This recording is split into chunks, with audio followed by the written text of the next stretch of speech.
lú giò nó giờ lú giò thả lú nữa này bé mông vào nó mà cho chủ hoa thăm lót nó bé mông nó chè bé hay chơi rồi đó thả lú nữa nè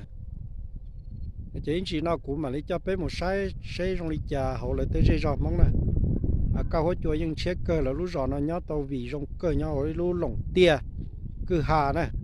cũng là chân tua kêu là lú giò này lú giò nó giờ mong là nó mà lại mong lú giò nó hồi nó trả lâu bao nhiêu trả lâu bao nhiêu trẻ chị nhá của cho bé một chi sẽ hậu là lú giò nó là của trong thế là nhau chả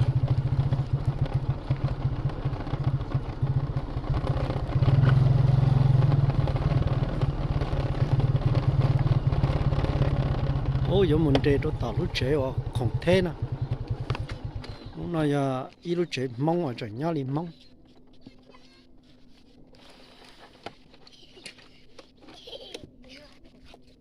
bé mong to xe mà lấy những trẻ nhau nó cho nó cho miệng mong nó con trẻ mong ô là một trò lú trẻ hồn đây nhưng mà lú nó thế giờ lú trẻ mong á là mới cho anh phăng đồ rong thế này tê luôn anh nó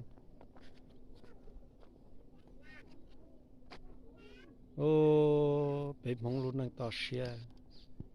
nó chẳng mà dây một chỏ thế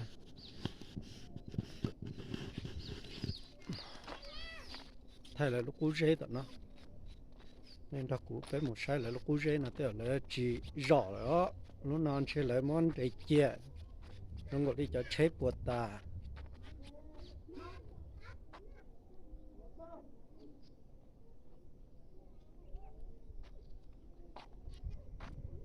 mong lú giò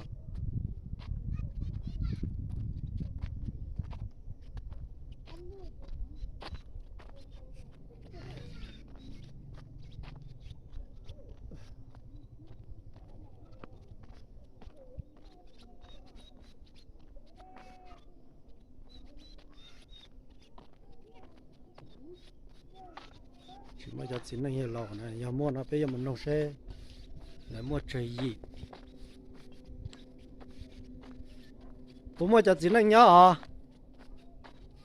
ô cho non chơi cho chỉ bóp thả luôn đó luôn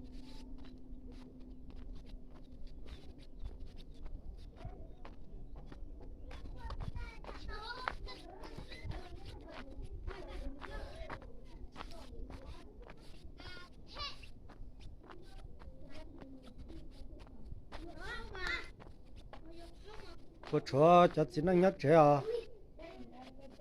phải té bây giờ chỗ này nhỏ xíu bây giờ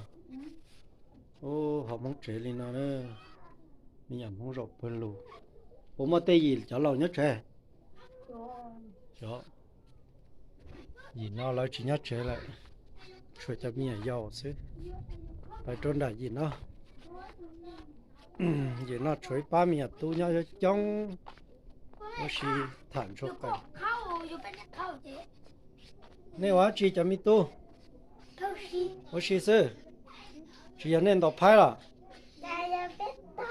to mà khổ lo ô khử cho lo nó xì cho lâu gì thôi nhá chỉ mua này bây giờ này bây giờ mi làm không va bây giờ chị giờ mi nhở muốn xong muốn va lú giò nó tính họ tiền muốn va trông rồi này bây giờ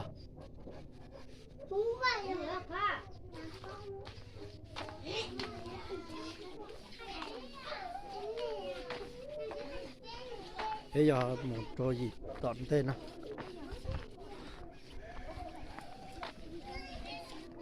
nói thì giờ mua mong vài trong sẽ ta xì sợ thì bây giờ mong vài có gì bây giờ trẻ mi tu nhớ là tôi chỉ mua chó lẩu nhớ chuyện kia đi rồi đó nhục phấn no nhớ săn nữa nhớ tôi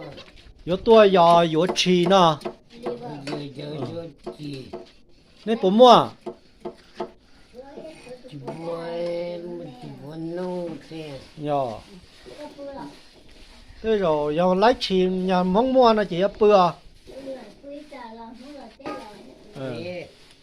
对真的不没配，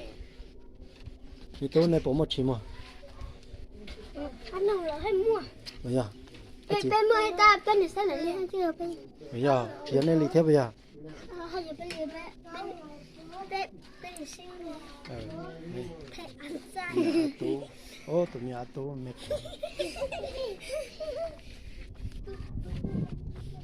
Bây giờ một đôi tận nó sẽ là cho tận nó học có mua cho nhất sẽ.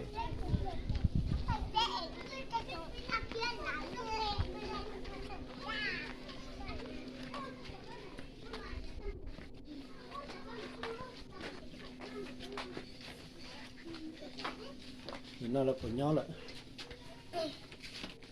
Nhất sẽ hả? Qua. Bây giờ tua và sẽ cho năng của một